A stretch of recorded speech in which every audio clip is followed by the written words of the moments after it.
زمین کو آسمان کی طرف کھینچنا۔ دیکھیے خواب کے ساتھ تعبیر کا تعلق کئی دفعہ کتنا حیران کن ہوتا ہے۔ سیدنا عباس بن عبد المطلب رضی اللہ عنہ بیان کرتے ہیں کہ میں نے خواب میں دیکھا کہ گویا زمین مضبوط رسیوں کے ساتھ آسمان کی جانب کھینچی جا رہی ہے۔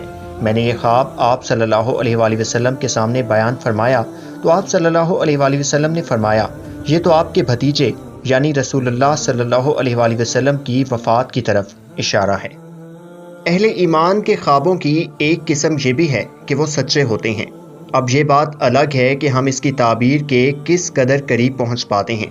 ہمیں خوابوں کی تعبیر کے علم کو بھی کسی نہ کسی حد تک ضرور سیکھنا چاہیے تاکہ ہم اپنا خواب ایسے کسی شخص کو سنا دیں جو ہمارا دشمن ہو اور وہ اس کی غلط تعبیر کر دے اور وہ اسی طرح واقع ہو جائے۔